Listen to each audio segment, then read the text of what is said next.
Last month, I was sitting in a cafe square in France, right across from a massive, centuries-old cathedral. It was Sunday morning, and the bells were ringing. You know, that deep, ancient sound that just vibrates right in your chest? You'd expect the scene to match the sound, you know?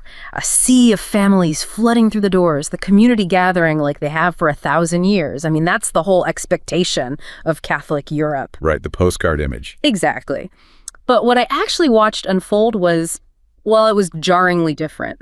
As the bells told, the square was bustling, sure, but the heavy wooden doors of the church, they stayed mostly shut. And then I watched this one young woman. She approached the entrance. She didn't look like a tourist. She looked like a local. And she paused at the threshold, crossed herself with this genuine, practiced reverence, and even lit a candle in the vestibule.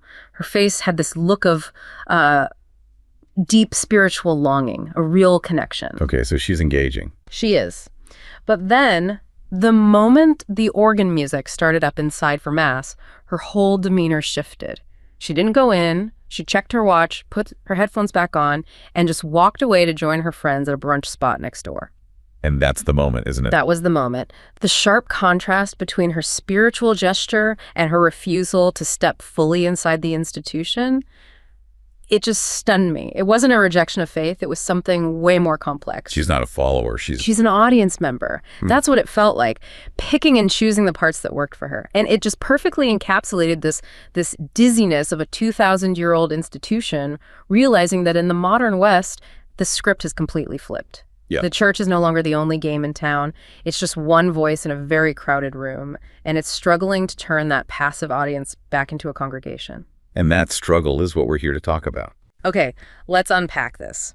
Our mission today is to connect that empirical reality, that woman at the French cathedral door, to the massive, multi-layered strategic response of the global Catholic Church. We're not just looking at decline. No, not at all. We are looking at an institutional pivot, an attempt to address the selective faith through structural reform, and really a radical shift in how the church sees itself operating in the modern world. Right. This deep dive connects the data, the secular drift you saw with your own eyes, to the internal kind of groundbreaking reforms being enacted globally. And these reforms go by specific names, right? Synodality and enculturation. Exactly. And they're all aimed at revitalizing the mission and, crucially, decentralizing authority. And your opening anecdote, it just perfectly captures the reality we have to quantify first. Western Europe, you know, the traditional heartland of both Protestantism and Catholicism. The historic center. The place where the church's structures and theology were centralized for centuries has now become one of the world's most secular regions. The irony is just impossible to overstate. Surveys find that the vast majority of adults in countries like Spain, France, Germany, they were baptized. They were raised Christian. Right. Yet today, so many are not practicing, or they don't even claim the identity anymore. So this isn't just a feeling or an observation I had. The data confirms a dramatic, pervasive shift. But to understand the strategy, we need to know exactly who is left and who has slipped into that audience member category. How do researchers break down this changing demographic? Well, they categorize the population into three really crucial groups. And honestly, understanding the profile of that middle group, what we might call the cultural Catholics or the drifters, that's the key to unlocking the entire strategic response. Okay. So first you have the church-attending Christians. These are the regular practitioners, you know, the core members who fulfill the traditional definition of a follower. The regulars, got it. Second, and this is the really crucial category, you have the non-practicing Christians, or NPCs. This group, they identify as Christian, they were baptized, maybe received sacraments, they were likely raised in the faith, but they rarely or never attend services. They are the woman at the cathedral door. She is the perfect archetype. And third, you have the religiously unaffiliated, or the knowns. These are the people who identify as atheist, agnostic, or just nothing in particular. Now, what's truly revealing here, I think, is the relative size of these groups. When we talk about secularization in the media, we often assume the knowns are the main story, the group that has totally rejected faith. And that assumption is precisely why the data is so surprising. In most of the Western European countries that were surveyed, the non-practicing Christians, the drifters who stepped away but kept that cultural identity, They actually outnumber the religiously unaffiliated. Wow. So it's not a mass conversion to atheism. No, it's not a sudden revolution. It is a slow generational drift from participation where institutional loyalty just eroded much faster than cultural identity. The drift, that's the phenomenon we need to understand. Why are people citing this slow movement away from the church? What's driving this conscious yet somehow gentle disengagement? The reasons cited in focus groups, they fall into really consistent patterns across different countries. The most common response was simply gradually drifting away from religion over time. Sort of slow inertia, of fading importance. It just stopped being relevant to their daily life. Exactly. Others cited stopping belief in specific religious teachings, which points to more of an intellectual or doctrinal break. And finally, a really significant number cited active alienation. Alienation from what, specifically? From high-profile scandals, particularly those involving abuse, or from the church's often uncompromising positions on modern social issues like sexuality or reproductive rights. Right. The perceived clash between institutional stances and, contemporary social sensibilities, that clearly drives alienation among many who still have these cultural ties. So we're looking at a huge population that isn't rejecting the spiritual realm entirely, but they've basically concluded the institution is either irrelevant to their spiritual life, that's the drift, or it's actively repellent, which is the alienation. Yes, and as you noted, this group represents the deep historical legacy of faith in Western Europe. It's the cultural bedrock. It is. I mean, even after you account for recent large-scale immigration, which has significantly increased the numbers of people of other faiths, the non-practicing Christians still significantly outnumber all other religions combined. All of them. So Muslims, Jews, Hindus, Buddhists. All of them combined. And this is a crucial finding. It means that the core challenge the church faces is internal retention, not external competition with other world religions. It's about retaining a baptized identity that has become detached from communal practice. Let's put this into context with a specific number to underline the scale of this crisis. In Spain, for example, the shift from Christian identity to none is massive, isn't it? Oh, it's huge. In Spain, only 5% of adults were raised with no religion. But today, 30% now fit that category. That's a 25 percentage point difference in just a generation. That's a staggering conversion away from a Christian background. It's substantial, certainly. But the non-practicing Christian group, it acts as this massive cultural buffer zone. Their existence proves that the spiritual landscape isn't barren, but it is, let's say, currently uncultivated by the church. So this group, this vast cohort of non-practicing Christians, they become the essential target of the new evangelization strategy we'll get into later. They're not the total outsider, the missio agentes. No, they're the familiar insider who has quietly slipped into the audience seats. And that's the key distinction. It is. The church recognizes that the weariness, the routine, and the institutional inertia that threatens communities in these traditional countries, those are the real obstacles. The response has to move beyond the traditional pastoral care offered to the actively faithful. And instead Focus on revitalizing the faith for people who have merely drifted. This means it's an ad intramission renewal from within the community itself. So the Western crisis is less about true secularization in the sense of a universal rejection of the sacred, and more about a profound post-institutional Christianity. The spiritual connection persists, but the institutional mechanism for sustaining it has broken down. That's a powerful summary. The church has to acknowledge that the identity remains, but the functional need for the institution has vanished for a huge percentage of the population. And now we have to look deeper into this spiritual residue because it carries some really complex and often contradictory attitudes about belief, culture, and social issues. Okay, so let's delve into the actual profile of this cultural Catholic, the drifter. Right. You mentioned they are spiritual but not biblical. What does that mean when we really examine their specific beliefs? Are they just vague deists or something?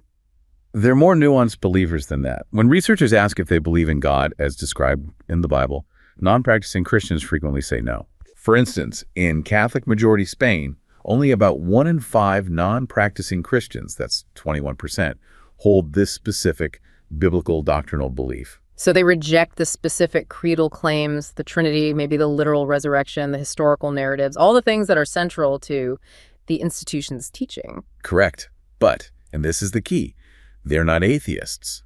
A large majority of non-practicing Christians explicitly state they do believe in some other higher power or a generalized spiritual force. Which is a huge contrast with the knowns. A sharp contrast. Ah. The knowns largely reject belief in any higher power or spiritual force altogether. The drifter, on the other hand, retains a core sense of transcendence, a cosmic framework, but without the specific defined deity of the institution. And this spiritual alignment, it extends into other metaphysical areas too, right? They share core beliefs that set them apart from the knowns, suggesting that the baptized identity leaves a kind of lasting spiritual cosmology. Absolutely. They share several core spiritual beliefs with actively practicing Christians that the religiously unaffiliated generally reject. This includes the belief in the possibility of life after death, and the notion that humans have souls apart from their physical bodies.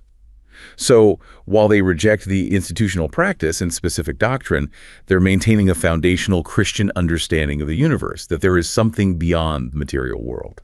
Okay, here is where the paradox becomes critical for the Church's mission. Yeah. When we pivot from personal spiritual belief to cultural and political identity, that Christian marker, even without the practice, seems to align them with more conservative and often nationalist views than the knowns.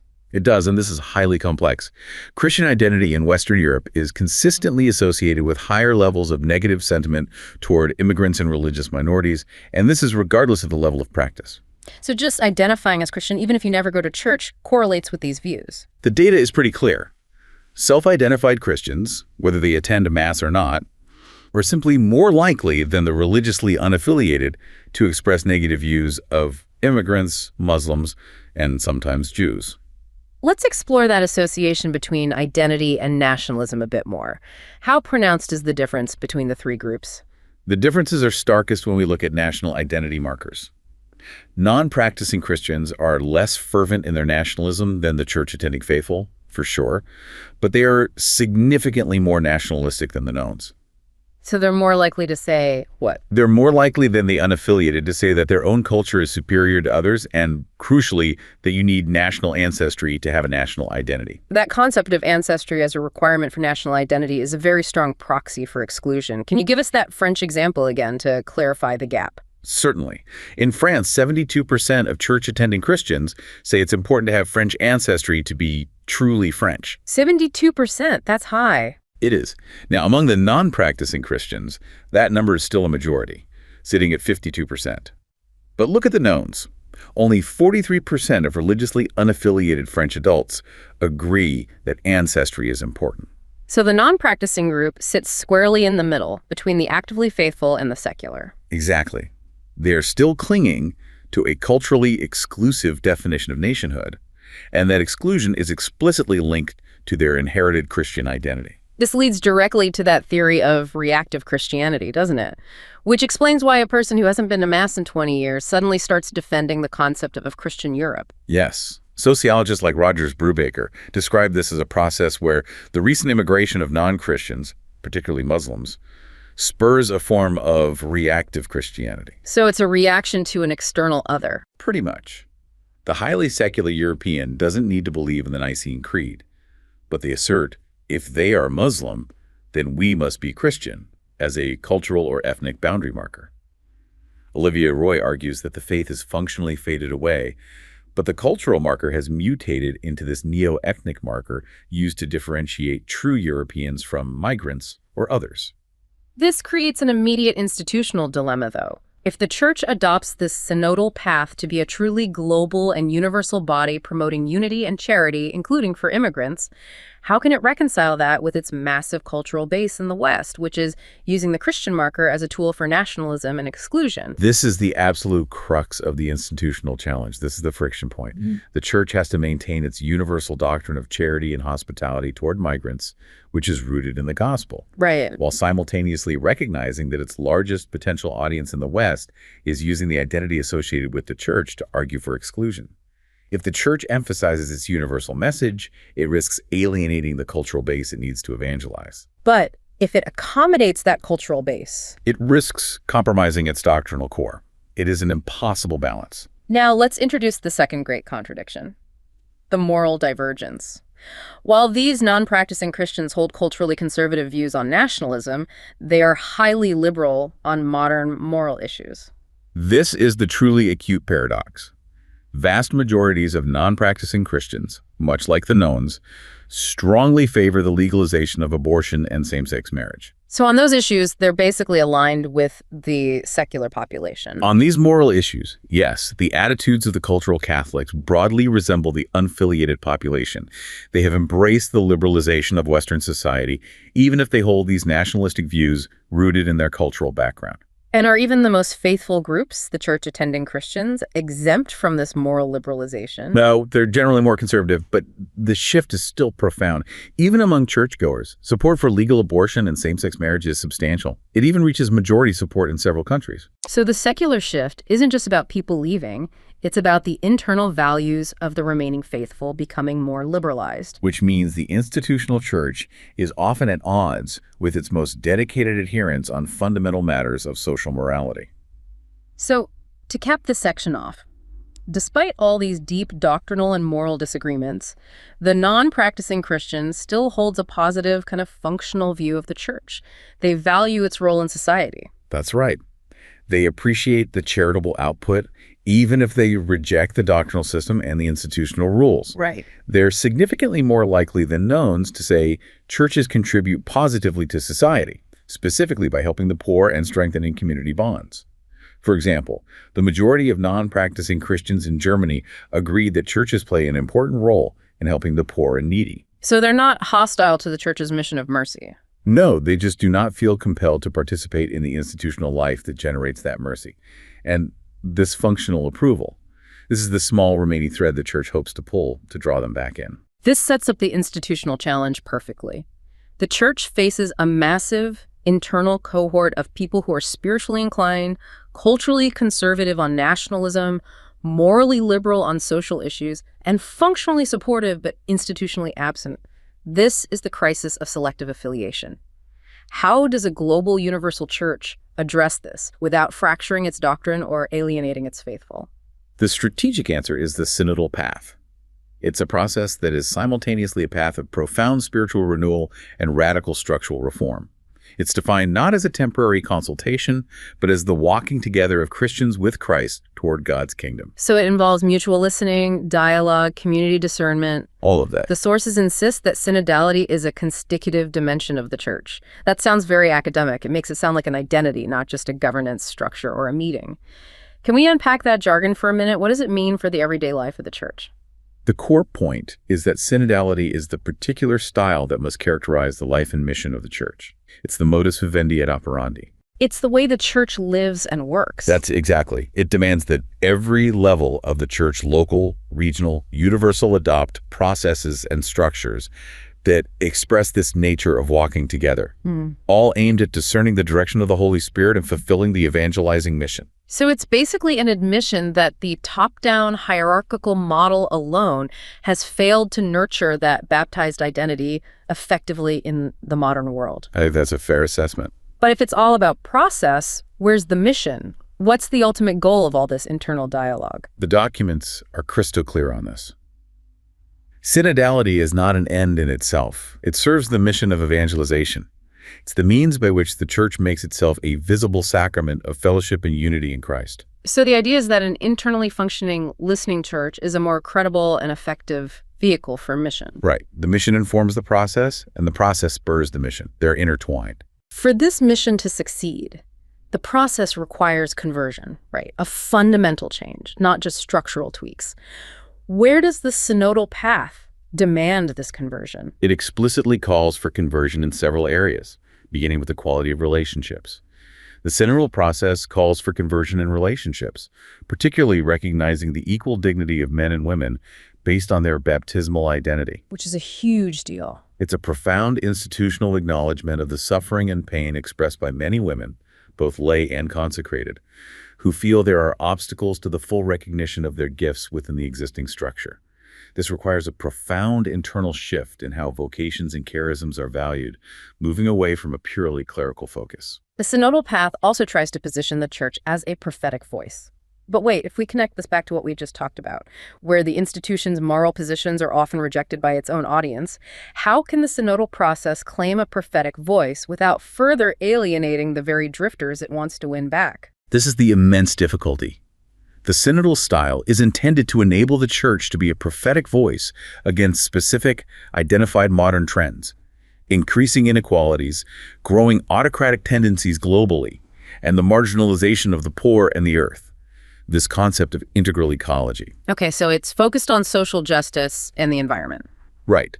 The argument is that authentic practices of synodality listening, participation, shared governance are themselves a critical and prophetic critique of the prevailing global culture, which is dominated by exaggerated individualism and a concentration of power. So it's leading by internal example. Exactly. By modeling genuine communion and concern for the marginalized, the church hopes to appeal to that functional approval that the drifters still hold for its charitable output. Let's focus back on the initial problem again, the drifting Western Christian. How does this synodal strategy address them specifically? This brings us back to the new evangelization. This is distinct from traditional missio ad gentes, which is mission to non-Christians. The new focus is primarily addressing those who have drifted from the church in traditionally Christian countries. No, it's about recognizing the weariness and institutional routine that threatens these communities. Yes, it is fundamentally an ad intra renewal, designed for the cultural insider who has stepped out. And since the drifters are no longer coming to the physical church building, the church has recognized it has to go where the audience is already gathered. Absolutely. This mission demands showing boldness in new cultural settings, the new eravigi, or public forums. The documents highlight that media and digital culture are fast becoming the central public forum of life. So the new evangelization means getting on social media. In part, yes.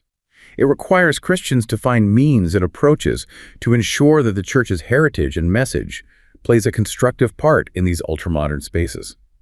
It's a recognition that evangelization has to be proactive and culturally immersed, not passively waiting for the audience to return to the medieval cathedral square. This requires a strategic vision that can respond to these massive, unforeseen changes in cultures and societies. Yes, the church needs to listen and engage in discussion to ensure a high quality of discernment in its evangelizing activity, ensuring it remains attuned to the Holy Spirit's direction rather than just repeating old formulas that are clearly no longer effective. The ultimate aim, then, is to overcome the fatigue and the institutional routine that the drifters cited as reasons for leaving. The new evangelization has to be the impetus to rediscover the joy and vitality of the Christian experience. It is about comprehensive revitalization. This involves revisiting and revitalizing the pedagogy of faith itself, particularly the process of Christian initiation. It's ensuring that Christian communities are capable of intensely manifesting the basic elements of faith: charity, witness, proclamation, celebration, listening, and sharing. The goal is to make the experience of the community itself so compelling and authentic that the cultural Catholic feels pulled back into active fellowship. That's the hope. The shift from viewing the church as a hierarchy of roles to a people walking together naturally mandates a structural conversion. I mean, if the entire people of God, the baptized, is the true agent of the gospel's proclamation, then the traditional lines of authority and participation have to be redrawn. They absolutely do. The Synod explicitly targets the full implementation of the potential of the lay faithful. It argues that the whole people of God is an agent of the proclamation of the gospel.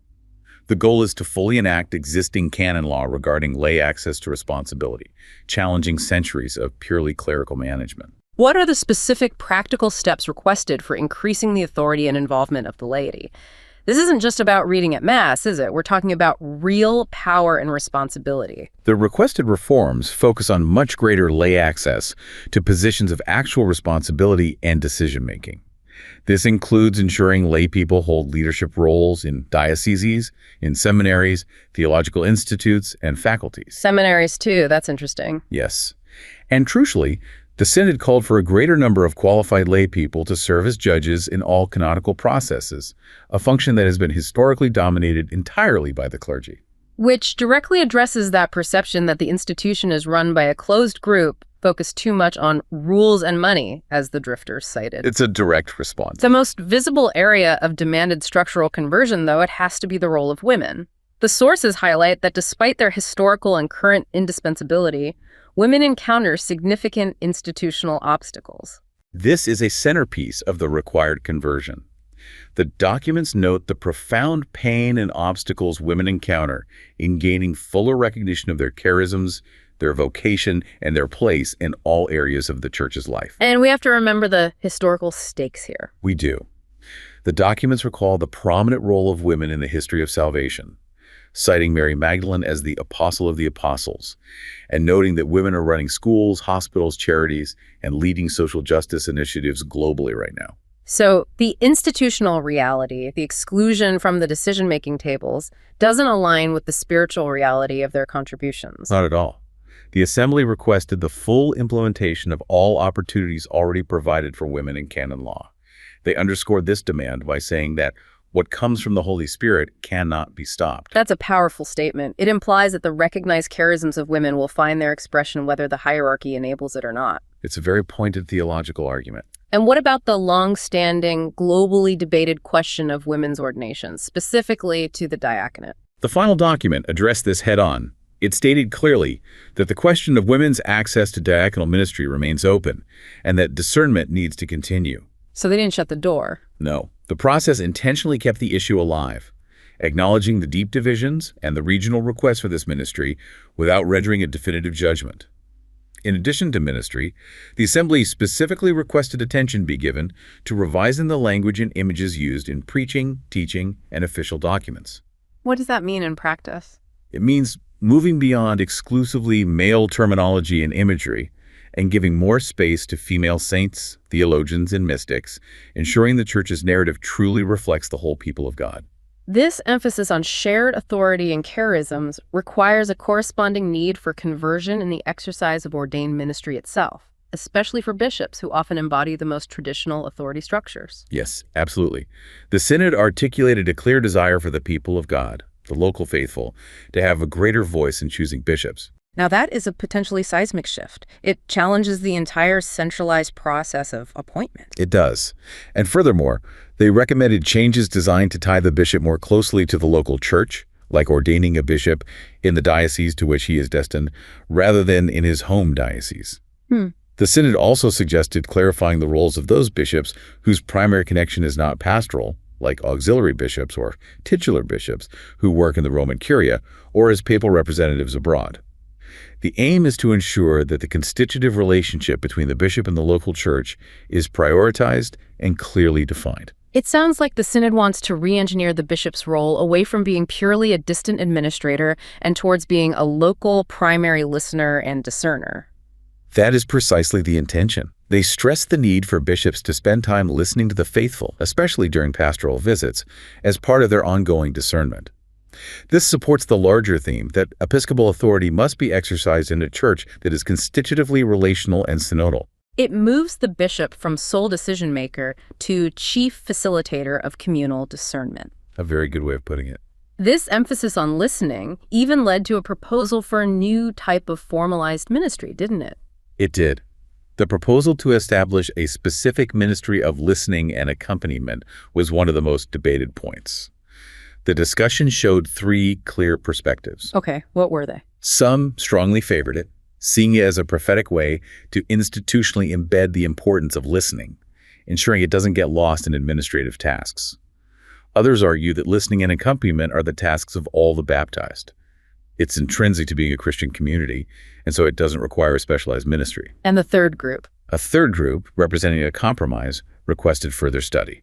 They suggested that if it were implemented, this ministry should be particularly aimed at welcoming and accompanying those on the margins, those searching for truth, or those who have returned after drifting away. Finally, let's talk about converting the institutional processes themselves, specifically the call for greater transparency. This seems calculated to address the specific alienation points cited by the drifters, those concerns about money and politics. Transparency is central, and the Synod framed it in deeply theological terms. It's not just about adopting modern accounting standards. It's grounded in core evangelical virtues. How so? The synodal process connected transparency to truth, clarity, honesty, and the rejection of hypocrisy and ambiguity. It resonated with the gospel blessing of those who are pure in heart. By striving for evangelical transparency, the Church seeks to regain credibility lost due to previous scandals and opaque decision-making. But the documents were careful to place a boundary on this transparency, specifically regarding the sacrament of reconciliation. An inviolable boundary, yes. Right. What did the documents explicitly state about the seal of the confessional? The documents stress that evangelical transparency does not compromise respect for privacy or confidentiality. Most importantly, with regard to the seal of the confessional, the document states plainly that the sacramental seal is indispensable, and no human power has jurisdiction over it, nor can lay any claim to it. So that remains inviolable. Beyond the reach of any human process or demand for disclosure, the line is drawn between necessary institutional openness and the sacred privacy of the spiritual encounter. The overall sense here is a systematic, profound attempt to make the church more participatory and accountable, directly addressing the systemic alienation that led so many to become non-practicing Christians. It's an enormous effort to create internal harmony to fuel external mission. Yes. Our deep dive has effectively connected the Western crisis to the strategic institutional answer of synodality. Now let's widen the lens globally. The concept of Catholicity universality means the church cannot impose a single cultural model. It has to achieve unity in immense diversity. Indeed. The church has always been composed of a plurality of peoples, languages, rites, disciplines. The unifying force is Christ and the Holy Spirit, but the church lives in an organic blending of legitimate diversities. So the synodal renewal fosters an appreciation of local contexts as the place where the universal call manifests itself. Exactly. The unity of the church is explicitly stated not to be uniformity. It is a recognition that you cannot reduce the gospel message to a single cultural understanding, say, a purely Western or European one. This brings us to the core strategy for engaging this necessary diversity: inculturation. This sounds like an academic term, but it's the global engine of change. Inculturation is the key theological concept. It denotes the process of engagement between the Christian gospel and a particular local culture. Conceptually, it has two simultaneous purposes: to safeguard the integrity of the universal gospel message and to encourage sensitivity to various cultural contexts, allowing the faith to truly take root locally. And this concept evolved significantly after the Second Vatican Council. Yes, especially in response to the growing global church and the new evangelization for formerly Christian cultures. So it's far more than just translating the Mass into the local language. It's about making the faith live and breathe within a local culture's worldview. Precisely. The Second Vatican Council provided important safeguards, noting that culture must always be subordinated to the integral perfection of the human person, the community, and ultimately the gospel of Christ. The gospel has to purify and renew the morals and values of all people while adopting local expressions. The analogy I've heard is you might keep the local temples, but you have to destroy the idols adapting structures while purifying values. That's a good, if early, analogy for it. We see a stark contrast in how the gospel interacts with different global cultures, right? Not all cultural landscapes present the same challenges. That's critical for understanding the global strategy. The gospel tends to find immediate connections in traditional cultures, particularly those with a strong sense of community and openness to the transcendent. For example, the sources note that cultures in Africa, for instance, are often fundamentally spiritual and open to the possibility of a divine transcendent realm. This predisposition makes African cultures fertile ground for the gospel, allowing local customs and practices to be transformed by the faith. This is a key reason for the rapid, exponential growth of Christianity on the African continent. But the modern secular West, the place we started our discussion, presents the opposite challenge. It is the ultimate test case for inculturation. The dominant culture of the modern West is characterized by materialism, rationalism, and extreme individualism. Commentators note that it's difficult to preach the gospel directly to a culture where there appear to be few inherent links with which to connect, because the cultural ground rejects the very premise of the transcendent. So you have to do pre-evangelization. Exactly. You have to challenge the dominant materialist mindset before the gospel message can even take root. This is why the new evangelization is so urgently required ad intra in Europe. This tension between local culture and global forces is compounded by globalization, forcing the church to grapple with the rise of glocalization. Glocalization in this context refers to how local peoples are strongly affected by dominant global culture, yet they still forge distinct local ways of life connected to their own traditions. We're seeing the rise of hybrid communities that increasingly transcend geographical space, often connected digitally. And evangelization has to address these hybrid communities. It must. These communities are simultaneously global in their outlook and local in their expression. This complexity is heightened by massive population mobility, migration, and diaspora, which fundamentally changes the concept of the local church. A parish is no longer defined by a single ethnicity or tradition. Precisely. Refugees and migrants create multicultural religious communities that defy simple administrative categories. These communities often maintain strong bonds with their church of origin, sometimes through digital media, but they struggle to integrate locally. So what did the Synod say about this? It recognized this transformative impact and called for local churches, dioceses, parishes, to fundamentally reconsider their configuration to respond to the mobility of people. This is particularly relevant for maintaining the bonds of Eastern Catholic churches with their growing diaspora populations around the world. This recognition of local cultural needs and global mobility necessitates the profound shift in governance we touched on earlier. The synodal proposal for decentralization. Decentralization, or sound decentralization, is the operational mechanism for inculturation. It ensures that faith is effectively inculturated by granting local bishops the authority to resolve issues that are familiar to them, pastoral or disciplinary matters, without compromising the Church's unity of doctrine or communion. The goal is to move beyond an overly centralized model that demands conformity to a single Roman template. That's the idea. But this requires a clear definition of boundaries. How does the Synod propose defining what issues are reserved for the Pope versus local authority? The Synod proposed initiating a theological and canonical study specifically to identify which matters should be reserved to the Pope, the reservatio papalis, versus those that could be addressed by local bishops or groupings of churches, like episcopal conferences. So it's about getting operational clarity. Exactly. For example, local bishops might be empowered to adapt liturgical norms or handle specific disciplinary issues that reflect local culture, while matters of universal doctrine regarding the Eucharist or fundamental moral teachings would remain reserved to the Holy See. And this requires the central government of the Church, the Roman Curia, to change as well. It does. This operational decentralization is an explicit acknowledgement that different cultures require different solutions. The synodal approach also requires that the Roman Curia itself operates in a more synodal and missionary way, including consulting with episcopal conferences before publishing important normative documents. The entire structure is being molded to fit this constitutively relational and culture-sensitive nature. The ultimate takeaway of this dual reality, the secular drift in the West and the global push for decentralization and inculturation, is that the Church has to constantly reform itself to meet the mission. It cannot rely on its own past structures to save itself. It is a continuous renewal process, a journey of learning. The institutional decision to embrace a decentralized, participatory, and culture-sensitive model is directly proportional to the empirical data showing the selective nature of Christian identity and its traditional strongholds. Right. The synodal process, with its practices of listening and discernment, is a commitment to continually identify the most suitable forms of pastoral action for its mission. This process demands a lot of humility. The Church, in this age of massive change and selective affiliation, is trying to create a welcoming community dedicated to social justice and reconciliation.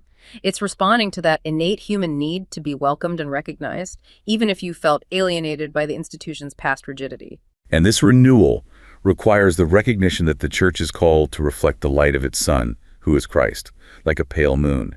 It must never shine a light that originates from itself. So the conversion of relationships, the structural reforms, the enculturation efforts, they're all tools to ensure the light of the gospel isn't obscured by institutional weariness or routine. That's the theological heart of it. And this journey of conversion and mission is beautifully framed by the culminating image from the conclusion of the Synod document. The risen Lord prepares the feast. After the miraculous catch, there are loaves and fish for all.